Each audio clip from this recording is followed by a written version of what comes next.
Meeting. This meeting is being recorded. The documents which will be discussed here today are available on the event calendar on our website, which is wmc.wa.gov. They are also available in the handouts section of the webinar. I am Amelia Boyd and I am the Program Manager for the Medical Commission.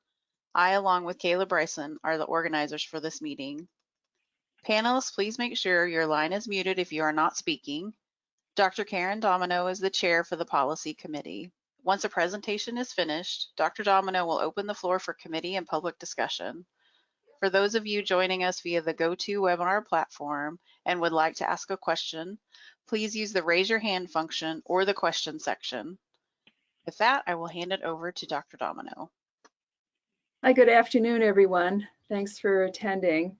We were talking about the PA rule just a few minutes ago before getting started about where in the agenda we wish to begin our discussions about it, and thought it would be best to start up front about it. As I know Jim and I were both at and a lot of the commission staff were at the meeting yesterday, rule meeting yesterday, and we couldn't come up to a consensus over this this document. In particular, we've been asked by the legislature to be able to define rules that define the educational and training requirements for PAs who administer general anesthesia and neuraxial anesthesia. Currently, PAs do not administer that. This is a change there, and many of us are not really well aware of both the stakeholders' points of view, as well as a program called the Anesthesiologist Assistant program, which is not licensed in our state, but does train anesthesiologist assistants, essentially like a PA, in particular for anesthesia, administering anesthesia under the direct medical direction by an anesthesiologist. And for instance, Dr. Chung was on the meeting yesterday and he never heard of it.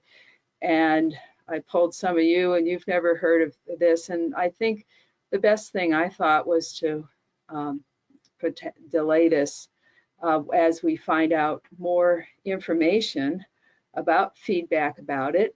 We educate ourselves over the particular anesthesiologist assistant program and their requirements, and we digest the information so that we can have an educated conversation about this. And so my suggestion was to be able to reserve a lot of this for May 13th, which is in 5 weeks. Whether this is possible with the commission deadlines, I don't know, but that was just my suggestion. I thought, Jim, do you want to, since you're representing, you are a PA and you had a lot of very good points about it. I wonder if you wanted to make a few comments about it. Yes, I would. Thanks a lot, Karen. I really appreciate that. And I do have a few comments about it. As far as, so what this does would be a complete change. What this wording here would be a complete change for the approach of the commission to PAs. Over the last 2 decades, the commission has moved away from having a laundry list of things PAs cannot do. You can do this, you can't do that, you can do this. And the commission, I think, in a very wise way, has moved to having PAs and their supervising physician make those decisions at the site of practice. And of course, if there are concerns, then the commission may hear about them. I don't think there's anything particular about anesthesiology or about anesthesia which should result in there being something specific in this rules about that, any more than there should be something about emergency medicine or neurological surgery or you name the complexity. I mean, PAs currently practice in all specialties, and the commission has made over the last few decades, I think, a very conscious move to move away from the laundry list of, okay, anesthesiology, you have to have this. If you're going to be a emergency medicine, this. I mean, and I think it's been a very wise move, and I think it's a move that has allowed PAs to practice at their full potential, and allowed PAs to work more closely with their physicians in deciding what the practice should be like. So that's point number one. Number two, I mean, this appears to me to have been inserted, this particular issue to have been inserted into legislation in a way that I don't think is appropriate, but it doesn't really matter what I think is appropriate, because the law is the law. And I think that as one of our attorneys said yesterday, the law is the law. I mean, and we are charged with honoring that. But when we look at the rules and how we interpret them and how we help provide guidance to providers, both MDs and PAs, I really don't think this particular paragraph belongs in there. And if we take it out, it doesn't mean the law is not the law. It means we're not saying, okay, PAs, you got to have this. And also something else that came up yesterday was that I think, Karen, maybe you made a point, and with which I, in all due respect, strongly disagree, that, well, this in fact may be a trend of the future. Maybe we need to have PAs, require PAs to have more certification for emergency medicine or whatever. And I think that that completely goes against what the commission has been striving to do for the last 2 decades. For example, if you look at emergency medicine, extremely complex. I mean, there are multiple layers of certification for MDs. PAs work widely in emergency medicine, and the data shows that the PAs provide about the same level of care as MDs in emergency medicine, and also, in fact, that PAs have less litigation. So, for whatever that's worth, I think that also this requires PAs to certify in a process that is not even available in this state. In fact, it's not available in most states. There are many states that have this, but not most states, and that seems onerous and misguided as well to me. There are no known negative outcomes from PAs practicing in anesthesiology in the state of Washington. In fact, as far as I know, there are no PAs practicing in anesthesiology in the state of Washington. And that also seems to be a problem. And I would finally say that the guidance for PAs in anesthesiology is spelled out elsewhere. And that's really what the commission is charged to do, is like to understand the elsewhere. For example, CMS does not even include PAs as far as providers who could be reimbursed for providing general or intrathecal anesthesia. So to me, this paragraph is onerous in many ways, but one of the main things, it's one of the main problems I have with it is that it's a solution to a problem which does not exist. So those are my main thoughts. I think it should be taken out, and I think that the guidance for what PAs can and cannot do in anesthesiology, in neurological surgery, are well specified elsewhere. And I don't think the rules should be this specific about just one particular thing. So those are the main things that I wanted to offer. Thank you. Yeah, thanks for your comments. Does anyone else on the committee? Yes, Christine. Then John afterwards. Christine. Okay, thank you. Thanks. So working in a facility, working in a hospital where we have PAs and nurse practitioners assisting providers, in our critical access facilities, because we don't have the ability to rescue patients when we can't call a code and a whole team comes, when a patient is put under anesthesia, how would you rescue a patient? And I'm not saying, Jim, that PAs are not. I am all about PAs, and I think allied health professionals are wonderful in our facilities, and they provide a great resource to our providers. But when in our one of our DNB surveyors actually asked us when we had ED providers that were family medicine providers, and we gave them sedation privileges, they asked how are you making sure that they have the proper training and privileges to do that? So while I'm not negating what you're saying, I'm thinking of patient safety, and I'm thinking of the way an anesthesiologist is trained and someone who knows how to rescue a patient if you give a little bit too much sedation and you call a code and nobody comes. What is your response to that? Christine, thank you. Those are really great questions, and I appreciate that. There are no PAs that I know of in the state of Washington who are providing general anesthesia or intrathecal anesthesia. That's not, it's not happening. And so I think that's important to note. And I think you could say the same thing, Christine, about other practices. What about when a patient in the emergency department who is a really complex patient, they come in and things are just going crazy.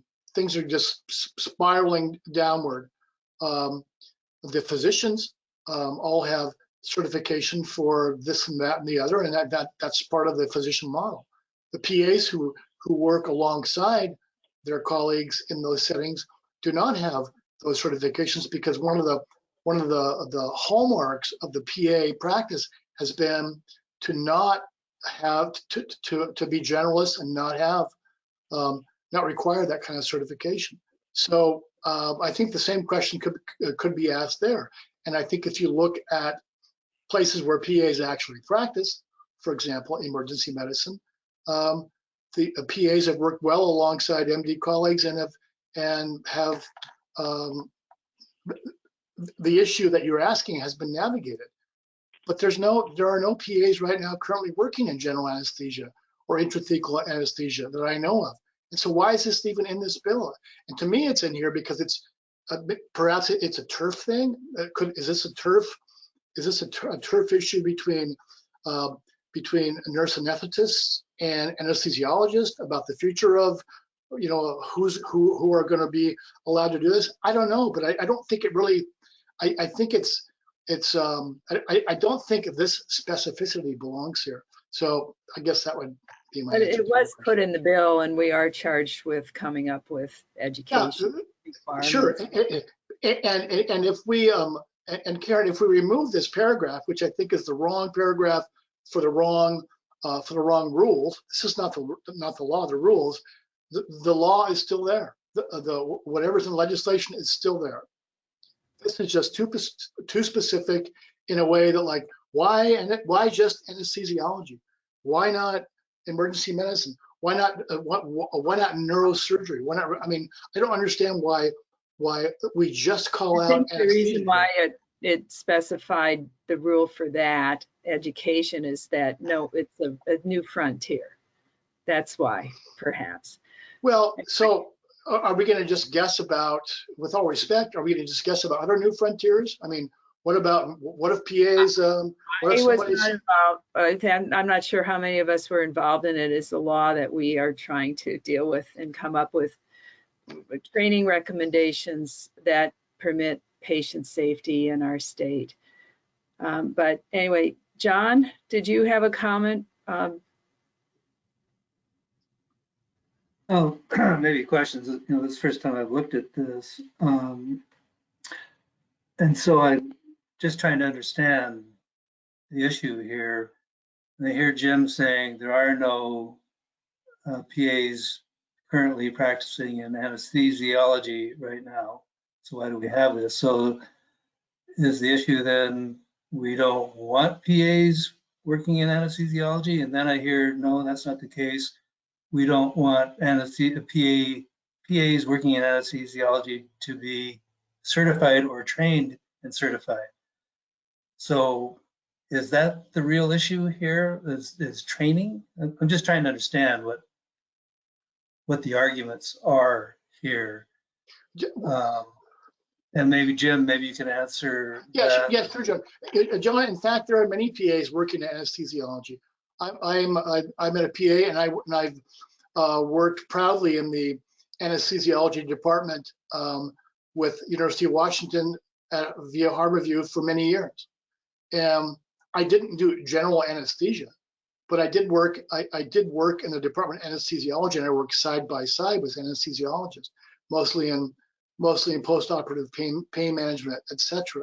I mean, there were no PAs doing general anesthesia or intrathecal anesthesia. So PAs are already in all specialties, including anesthesia and anesthesiology. But there are no PAs that I know of who are doing general anesthesia. So why do we? I mean, I don't really know why this was inserted in the legislation. I can only guess, but so that's fine. So it's there. It's a law, but it doesn't mean we have to have this vague and inappropriately restrictive paragraph in the rules that we're talking about now. Alden? So I have to sort of say, I don't quite understand what we're being asked to do here. And I think that's part of the problem as we are trying to assess this today. There's not enough information enough ahead of time for us to figure out what we're actually expected to do. Jim, I do have concerns about some of the comments that you just made, because yes, we have PAs who work in neurosurgery and general surgery and whatever else, but they aren't doing general surgery in terms of doing the operations alone. And they aren't doing the neurosurgical operations without a neurosurgeon being present. And anesthesiology in many respects is isolated, and you don't necessarily have rapid access to somebody who's going to be immediately there to help if something happens. So if there's going to be PAs who are delivering anesthesia, how do we make that safe? And I think that's the question that's here. The way it's worded may not be the right way to make it safe, but I think we've got to be pretty careful to make sure that whatever we do maintains patient safety. Alden, I would completely agree with you, and thank you for your comments. And like you said, there are not PAs doing leading neurological surgery right now, and there are not PAs doing general anesthesia or intrathecal anesthesia right now either. And so, shall we just guess what maybe PAs might do in the future? And that seems to me like what this is doing. Well, I don't actually know what this law says. I haven't seen it, and I'm not quite sure. And I think that's why it's hard to argue these points, is because I don't know what we're being asked to do. It's on the screen right now if you need to read it. Christine, while Alden's reading it, do you have Okay, another? thank you. Thank you. With all due respect, Jim, it's very hard when facilities get these changes and allow PAs to do things that are under the supervision of their supervising provider, and that supervising provider needs to have that same privilege. So while I understand where you're going, I think that there's probably a need to defer this until we have more ability to look at it and be more educated on it and take another look. And I would suggest that we don't do this today. Sure, that sounds great. And I just got through reading this, and I'm not sure I understand right now yet what we are being asked to do, even after having just read it. Well, I also don't understand why it's even here, but that's another story. Why is this here? Why is it line 8 through 12? Why is this even in this bill? And so, but I think what Christine just said is, I completely agree, Christine. So we do have 5 hands raised right now. So Okay, great. Well, Amelia, we'll call on everyone, whoever wants to speak. We're happy to hear them. I'll start with Amy. Good afternoon. Thank you very much for giving me an opportunity to speak. I'm Amy Brackenberry. I represent the Washington State Society of Anesthesiologists. And I want to first say to Mr. Anderson, I think the question about why is this here, this legislation was promoted by the PAs during the 2020 legislative session. And that language is in there is because they wanted it in there. And I think I didn't represent the society at the time, but my understanding, and I think we'll hear from some other folks later, my understanding was that there was an agreement among all parties because there was consternation about granting this very general authority to PAs to do general anesthesia, that the medical commission would determine what the adequate or the appropriate training and education would be for PAs to be able to do that. So that's why the rules that you're looking at are contemplating what that training should be, because the legislature granted this authority and there was an understanding that the commission would then adopt rules to implement that. But I think some of the other pieces that I wanted to mention, you said that there are no PAs that are practicing anesthesia in Washington now. I don't believe there are any practicing anywhere because CMS does not authorize or they don't reimburse PAs for administering anesthesia. The difference, and I sent some information about the anesthesiologist assistants, which are effectively PAs that are specific to physician anesthesiologists. They have anesthesia specific training, and they can only practice with the direct supervision of a physician anesthesiologist.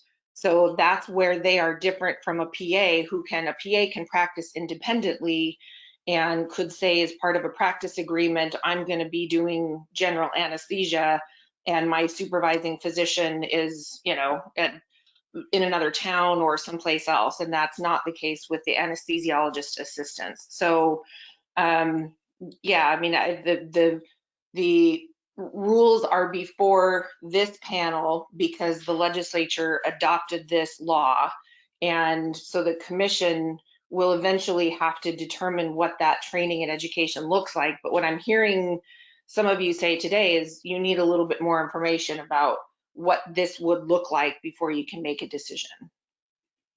So I'm happy to answer any questions about the anesthesiology assistants and or anesthesiologist assistants and that program, but I know there are some other folks that want to talk and who were more involved in the development of the legislation who can maybe shed some light on that too.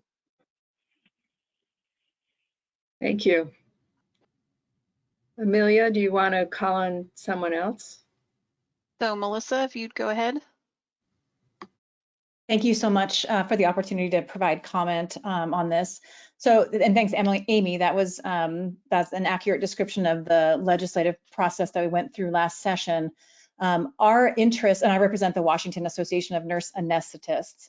And when this bill was going through, we specifically focused on general anesthesia and intrathecal anesthesia because we know PAs deliver other types of anesthesia. However, the PA statute, as you know, allows a PA to practice the same scope of practice as their supervising physician, which can be an anesthesiologist, which obviously includes general and intrathecal. So it was very important for us to have the safeguards in place that a PA has the adequate education and training to do general and intrathecal. And as I said yesterday in the rules workshop, we asked many times how many PAs are doing general anesthesia, and we were not able to get that information from the commission or the PA association. So we floated the idea that perhaps we just solve this issue and say that PAs cannot do general anesthesia, and that was not amenable to the PA association. So the language that is highlighted here on the screen in sub 3 is the agreement that we made with the PA association and with Micah Matthews with the medical commission, with the understanding that this commission then would come back in rulemaking and define what adequate education and training means. So this language was agreed to by all parties and was a compromise from what our association wanted to see in the bill. And I think it is a good idea to allow more time for this committee and the full commission to fully understand the implications, because this is a public protection issue, and we want to make sure that anyone that is delivering general anesthesia has the right education and training to do so. Thank you. Thank you So very much. oh, sorry. Does anyone have a question for the last speaker? If not, Amelia, you can pick the next person. So Chelsea, if you would like to go next. Hold on. Hi there, There she goes. everyone. My name is Chelsea Hager, and I'm the contract lobbyist for the Washington Academy of Physician Assistants. Thanks for the opportunity to speak today. So just to echo what Amy said momentarily, or a moment ago, this is definitely in front of you, the language that was agreed upon by the nurse anesthetists and the PAs last session. It was not a suggestion that came from the PA Association, but it is something that was required in order to move the bill through the process. I think we would have liked a robust stakeholder conversation around what the rules could potentially look like. From the PA perspective, we would prefer any rule language that would move forward to have standards that could be potentially achieved rather than to specify a specific type of medical provider group, so that a PA would not necessarily need to become a CRNA or an AA in order to provide this level of anesthesia, but could either through on-the-job training or going through additional training themselves be able to, without sitting for a separate certification exam, be able to provide this care. The annual census that the medical commission asks of their PAs in the last year found that about 9 PAs have identified as working in the anesthesiology field. We know that there might be more than that. And to Melissa Johnson's comment, she definitely tried to get this information from the PAs and from the commission about what forms of anesthesia are being administered. We still don't know that answer, so we ask for some flexibility in the language that you put forward to ensure that any PAs that might have already demonstrated that they can do this care safely are not prohibited from doing so in the future. But with that, happy to answer questions or engage in dialogue. And I would echo the previous speakers that we do think the best path forward would be to slow things down here and really make sure that we get the language right. Thank you so much. Thank you so much. Christine, do you have a question? Yes, I do. You mentioned there are 9 PAs that are currently practicing anesthesia. Do you know what location they are and what type of facility they work in? I do not. I do believe that the medical commission could look at those delegation agreements in order to find that out, but the Association of PAs has not been able to find that out. Any other questions? Okay, Amelia, please pick our next speaker. Dr. Trescott, if you would like to speak. Yes. First of all, Amelia, I'm supposed to be on this committee and not just a voice in the background. So I don't know, John asked me to let you know that, and I don't think my email let you know that appropriately. So that anyway, so I could take a more active role in these meetings. And we've been trying to do it for the last several meetings and not been able to get me on this very special committee, which I had been avoiding for years before this. But anyway, I want to say a couple things. One is just because anesthesiologists do general anesthesia, it doesn't mean that PAs that work with them have to do general anesthesia. They don't have to do this.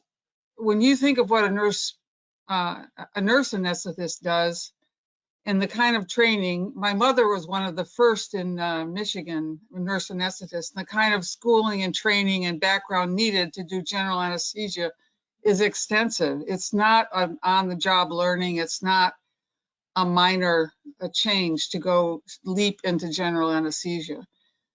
PAs, like family doctors, do conscious sedation, do beer blocks, do things that are just edging into anesthesia, but they're much more minor components of what anesthesia is.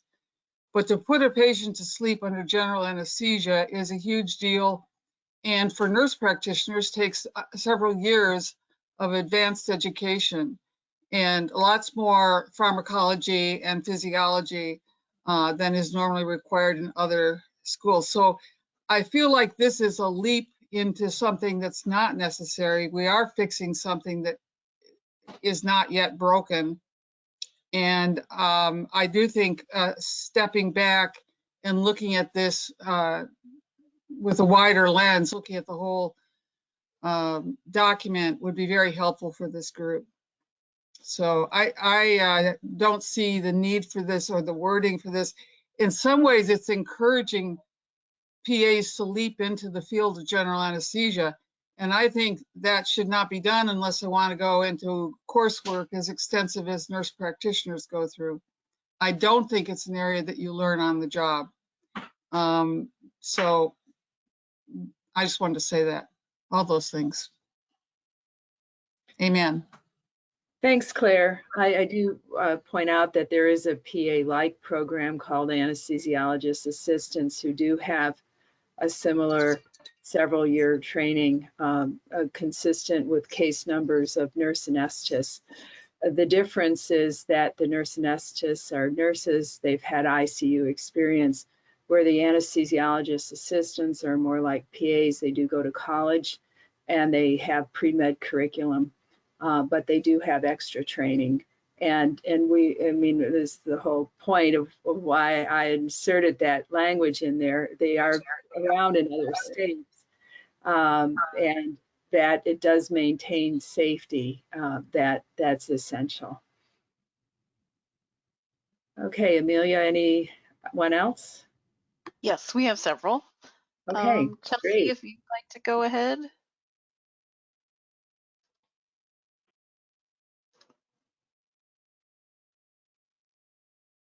Okay, maybe not. We'll move on to Ellen. Hi, I am Ellen Krausshafer. I am the current Washington Association of Nurse Anesthetists president, and thank you for allowing me to voice in on this committee.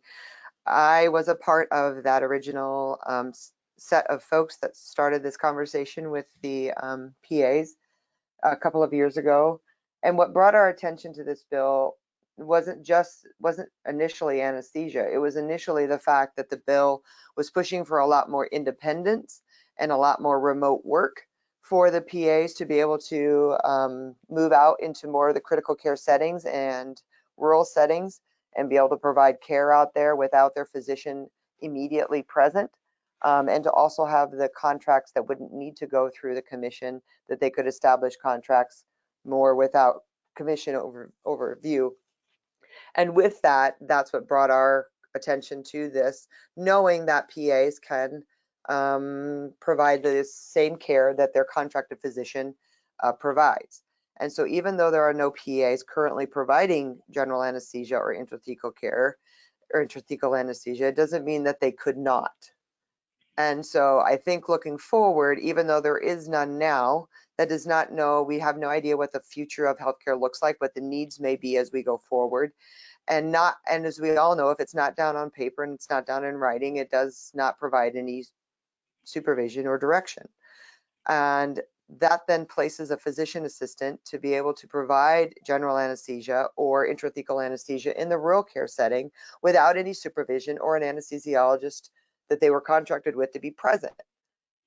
If there's going to be an anesthesia provider providing anesthesia independently, they should have the training that either an anesthesiologist or a CRNA has. That type of education, as we've heard from previous speakers, is quite in depth and requires a significant amount of training to be able to rescue those patients, to be able to put those patients under general under general anesthesia. So it was more the fact that this bill allows more of that remote care for the PAs to take on that kind of raised our attention. And so from that, I agree with the previous speaker that you're right. We may be trying to solve a problem that doesn't exist. That's why we would have preferred to just eliminate PAs from being able to provide general anesthesia and intrathecal. That was our initial suggestion. And that did not get agreed upon by the PA Association at the time. And so that's why we ended up with this language. So that, coming from that perspective, I wanted to give a little bit of background since I was one of those original people that was a part of that discussion, kind of what led us down this path, what led us to kind of be concerned, and what now, while we're in this situation, what we believe needs to be specific, lined out education requirements if PAs are going to be able to have the opportunity to provide general or intrathecal education. Thanks for allowing me to speak. I'm happy to answer any questions. I do agree that this probably does need a little bit more research and a little bit more time for all of us to kind of go through and educate each other as to where we really sit with this rulemaking. Thank you. Thank you so much for your comments. Does anyone have any questions for our last speaker? It's good to hear the history about it because not all of us were involved in the history. Amelia, do we have another speaker that you'd like to call upon? We have 3 more hands raised, and next up is Jimmy Bush. Okay. Hello, I'm Jimmy Bush. I am the Director of Quality and Engagement with the Washington Medical Commission. I am the staff member that has been put in charge of implementing whatever it is that the commission decides to do with regards to rules. So that can range from anything from educating PAs about this bill to putting procedures in place for the commission itself. So I just wanted to bring up something for your consideration, however you're moving forward with this, to just think about if there are going to be, this bill says that the practice agreement no longer has to be approved by the commission before the PA starts practice. So we're removing this access to care barrier that PAs sometimes face by having a delay between when they can start working and having the commission approve it. So that barrier is being removed. If certain education requirements are going to be put into rule, that to me sounds like a procedural issue where we're going to have to then go back and start approving these very specific delegation agreements again. And however that works out is not my call. I just want you guys to think about what that might look like. It becomes a slippery slope if we're going to start assigning education requirements to a certain specialty. What other specialties will need to assign education requirements to? Does this require a new license type for a PA? That would require a sunrise review. There are a lot of kind of implications for being very specific, but it also could be if a PA says I'm working, with general anesthesia, they will have to self-identify so that we can pull their delegation agreement and then review it. Again, it's not my call. I'm not trying to tell you guys what to do or how to make this decision. It's just as moving forward, it's going to be helpful for the implementation of these rules and this bill if we have a clear direction on what that procedure looks like for this very small group of people. Thank you. Anyone have any questions for Jimmy? Okay. Amelia, next speaker, please. So Amy, it looks like you still have your hand up or have re-raised your hand. I'm not sure. Sorry, I didn't mean to. I thought I put it down, but I guess I didn't. Okay. Sorry. Then we have one more from Gabrielle. Hi there, I'm Gabrielle Zaisha. I'm the current president for the Washington Academy of PAs. Thank you for having this hearing and allowing me to speak. I know there's a lot of concerns around this, and I really appreciate all the detail that you all are looking into for this. I think my biggest concern about partitioning out a specific specialty and assigning educational requirements is incredibly concerning for me. I will tell you that I work in oncology, and I can prescribe life-threatening doses of chemotherapy. So what's to stop every single different profession or specialty that potentially does something that is life-threatening for a patient from trying to insert language into a bill that would make it impossible for PAs to practice, would not improve patient safety, and really just make it impossible for PAs to get jobs, because it would be impossible to wade through all of the legal aspects of this. So I just want people to think about from a bigger picture perspective around inserting educational requirements in these types of bills. I understand all the concerns, I do, but I think every area of medicine probably has something that people can do that could potentially gravely injure a patient. So that's really my focus on this. And again, thank you for your time. Thank you very much for your comments. Any questions from our group? Amelia, is there anyone else, or are we finished with the public comments? One more, it's Ariel. Okay. Oh, Great. she put her hand down. No. Oh. So Hi, this is Ariel Page Landstrup, Supervising Staff Attorney with the Commission. Dr. Domino, did you say that with the anesthesia assistants that they need to be more closely supervised than yes, that's other correct. physician assistants? They So, are. They're supposed to be, it's direct medical, basically direction, so that they work together with an anesthesiologist, the way a care team model would be with nurse anesthetists who aren't practicing independently would be. And they do exist in some of the states. I don't know whether it's 15 or 20, but it is a number of states where they do, and they do practice alongside with, in care team models and in probably different cases than a care team model with the nurse anesthetist. So but they're not regular PAs. I mean, they have PA-like training, but they are in fact a separate group. so the scope of practice that we look at with PAs in general is different than that right now.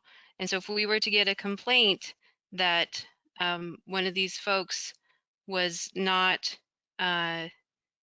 practicing with the correct supervision, it would be hard for us to enforce that unless it was in this language. And so that's something that you would need to think about if that was going to be in a rule. I think that would need to be specifically addressed. Yeah, thanks for pointing that out. I mean, from my vantage and listening to everyone, it sounds like I still, again, I think we should really, it's a complicated issue. I think we do need to come up requirements for training. And my suggestion is to try to gather more information and reconvene on this topic on May 13th. It looks like on my calendar there I have on the wall. So what I can do is I can go ahead and schedule another rules workshop. That way we can dedicate time to just this, probably on May the 12th, which is the day before the policy committee meeting. But I will send an email out if that's what you decide to do, to defer. I think Jim has his hand up. Yeah, I just wanted to respond. I wanted to save this response to the end because I've heard a couple different people refer to PAs as striving to have independent practice. That is not part of this bill. PAs are not striving for independent practice, and I want to really make that clear. Thank you. Thank you for your comments. Do you want us to vote on a delay, or if anyone's against trying to delay this, and how would you like to handle this? John? I just think it makes sense to establish another rulemaking session, as Amelia suggests. So you can spend as much time as you want, or as much time as necessary, I should say, to hammer out all the issues before it comes back to policy or the full commission. Thank you, John. Alden?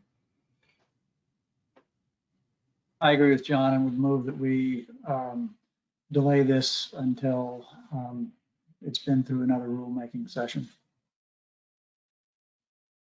Do we need a second for that? Yeah, Christine. We're going to say all in favor. Claire, I guess we'll have to hear you about how you vote. I think everyone, the majority rules, whatever Claire votes. Yeah, I think that's a good idea. Amelia as well, I think it would be good to have a little broader number of folks who, commissioners on the rules hearing. Well, it'll just be a workshop, but I can certainly reach out to more of them. Yeah, I mean, just to see, it's good to get broader input. Christine? Are you volunteering, Christine? Yes, I am, Amelia. I'm volunteering. Thank you. Great. Well, thanks everyone, and thanks to all our public speakers. We appreciate your points of view and to help educate us. So I think now we'll go on to our back in the order of which we were presented with the rest of these documents, which are ones that are much more straightforward.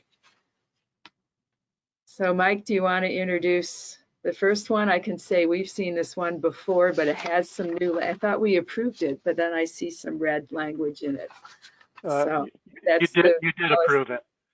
At the last business meeting, you approved it, and then Dr. Trescott provided a pretty good idea and said, have you run this by Tracy Baum in the AG's office? And I said, no, I haven't, but that's a really good idea. So I did. And she came up with 2 small edits that I'm putting forward for your consideration. They're both on page 3 of the policy. You can see at the end of the 3rd paragraph, she inserts the words under the DSM. And then in the 4th paragraph, she adds a sentence that says, the way this is set up, it gives you a number of options when you're dealing with a disruptive practitioner. And I had written that one of the options is to order an evaluation. And she puts a caution in there, which is really legitimate. And that is that it's very difficult for an evaluator to evaluate a physician accused of disruptive behavior if that physician denies the conduct. And every evaluator will tell us that. It's different doing an evaluation on something more objective like substance abuse, where you have some type of objective measure. So if the physician is denying the conduct, it's difficult, and that just makes that clear that if you're looking at this in the future and considering what to do, there's definitely caution. You should be cautious if you're going to order an evaluation for someone who's extra difficult. So that sentence, I hope, makes that clear. And the other thing, I made a mistake when I said this is up for approval. I had forgotten that this is a policy, and policies, when they're revised or written, have to go through secretary review. That's by statute. So if you're okay with this language, what you would recommend for the business meeting tomorrow is that the commission vote to send this for secretary review. And what that means, it goes to the secretary's office, it gets reviewed by a few people, it comes back to you with some changes, and normally they're very good changes or no changes. And then it goes to you for approval and filing with the code revisor's office. So it's different, the process is different than adopting a guideline. Okay, thank you. Is there any discussion about this language, Alden? I think that paragraph that Heather added is critical, and primarily for the reasons mentioned, but also because many of the issues that involve disruptive physicians are not treatable and therefore not really appropriate under 170.2. So I think the comment is very well made and needs to be included. Great, thank you. Any other comments? I can't see everyone, so if I don't see you and call on you, please say something. Do we have a recommendation for approval? Alden? Yeah, great. All in favor? So raise your hand. Anyone opposed? No, okay, good. So we'll bring this up to vote on or to send it on to secretary review tomorrow. All right, thank you. All Real right. quick, I just wanted to let you know that I did switch Dr. Trescott over to a panelist, so she should be able to speak freely and use her camera now. Oh, great, thank you. Good. Oh, thank you. All right. I feel like I just got out of prison. Sorry about that. That or you just got in prison. Yeah, or prison. Yeah, that's true. That's what I was gonna say, yeah.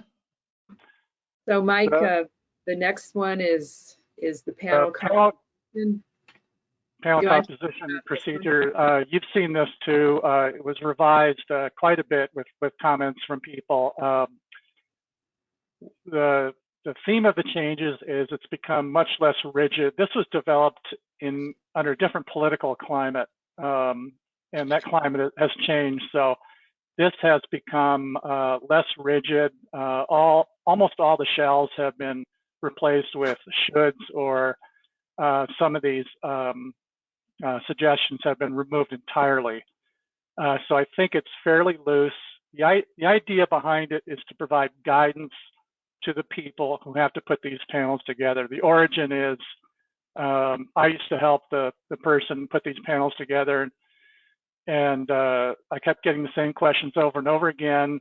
And we have some discretion of putting panels together, and then there's some legal restrictions that are sprinkled throughout. There's 5 of them in that document, either by statute, rule, or case law.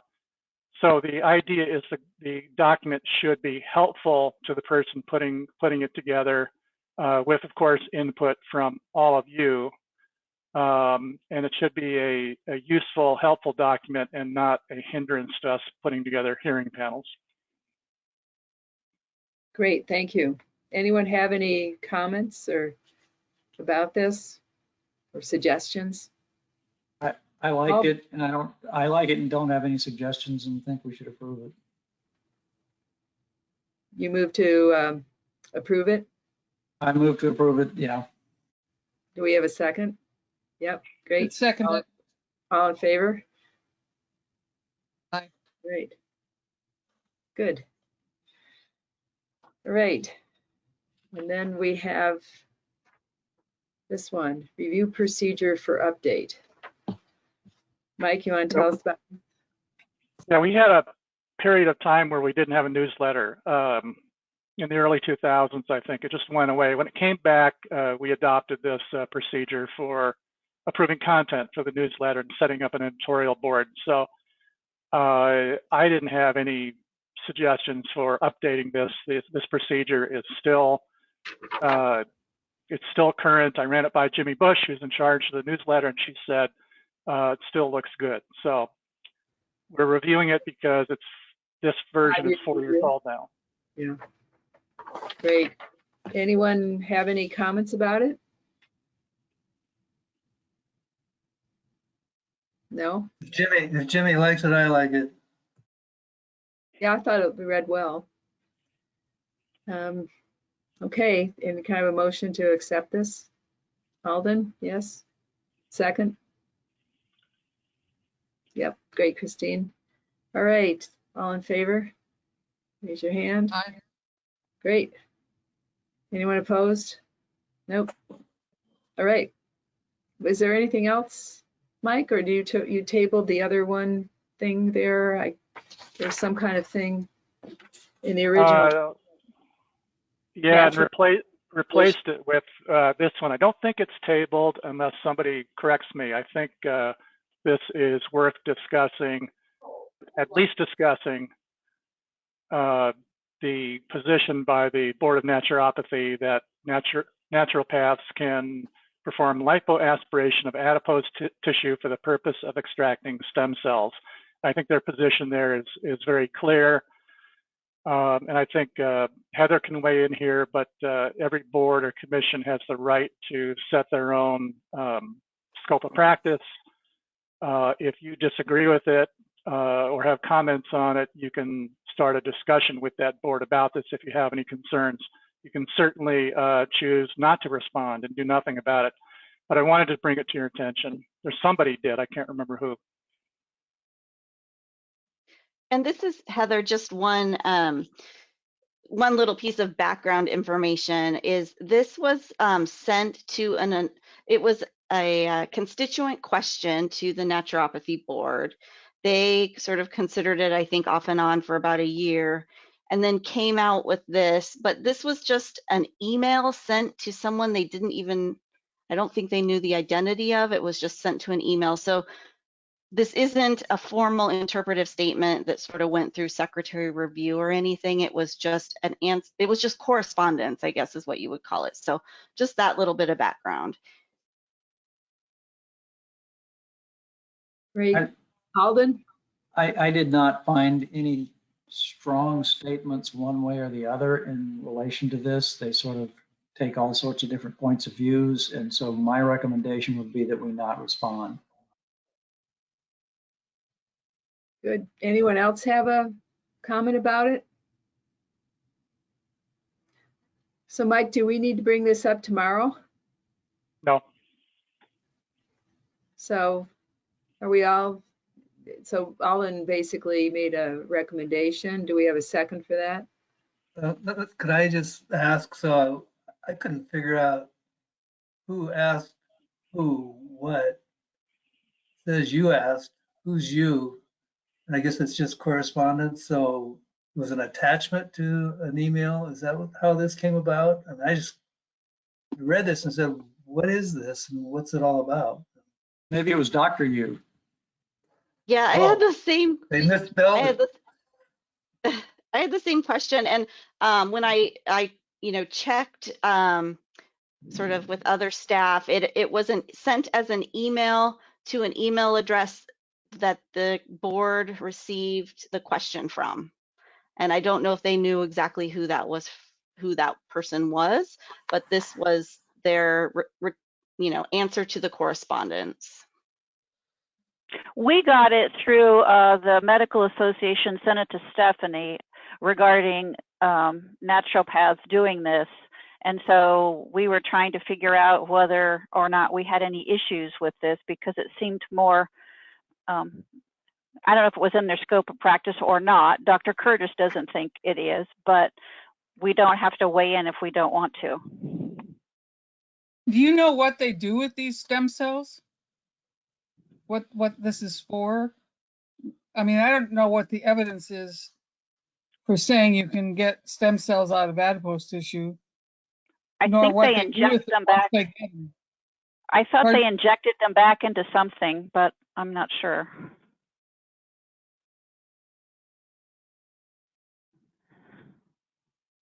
As long as what our reaction is not an endorsement, I think it's okay. I mean, I don't know if we know of any of this. My only problem with this would be if what they're doing is out of line with evidence, and if it is of any danger to the public. And that I don't know. Yeah, does anyone know? I don't know either. You know, that's out of line with evidence is a difficult call, given that there are different mechanisms for looking at what constitutes evidence. Yeah.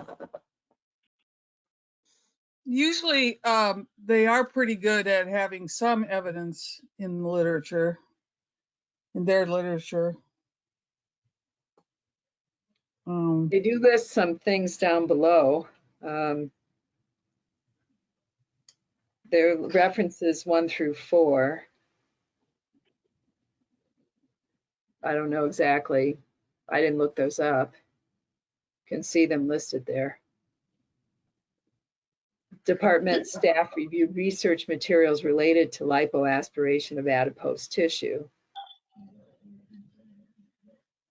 Melanie, I'm not sure that they're asking for anything, and I'm not sure we should necessarily volunteer anything. No one asked us for anything. We were just, again, we got this in. The association kind of wanted to, what do you think that this is within their scope or outside their scope? I can't answer that question, so I brought it to you all. No one, I mean, the naturopaths aren't asking us for anything. So we were trying to figure out how do we respond to the association's question to us about this document that came, I don't know how they got it. So that's how it's kind of come through this really weird route. Well, I think the response is that we don't have enough information to take a position. Yeah.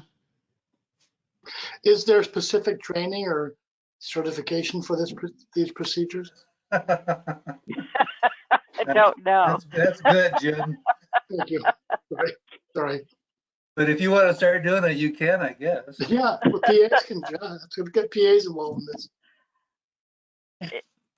So the only thing that, I mean, Heather said, yeah, we talked with Heather, we went to a commissioner, we got some opinions, but Heather thought, well, bring it to policy, see what y'all think. If you want to take, you know, if you want to do nothing, that's super fine too. Does anyone want to do anything with this? Nothing seems really appropriate to me. Yeah, it seems to me. Oh. Don't want to touch it with a 10-foot pole. Yeah. So, okay. Mike, do we have to discuss this tomorrow at the business meeting, or do we just leave it off? It's your discretion on what to bring forward. Does anyone want this brought to the business meeting? Oh, no, I would just not bring it at all. Just say that the policy committee doesn't have a recommendation. It's not bringing it. Chose not to bring it to the business meeting. Okay, great. Spend your time on it. Great.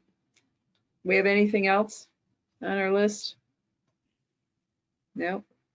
Well, I guess it's time to end the meeting. See you guys tomorrow. I have a little sun coming in my office over here. Might be a nice afternoon. See ya. Bye, guys. Bye. Bye, Bye, guys. everyone.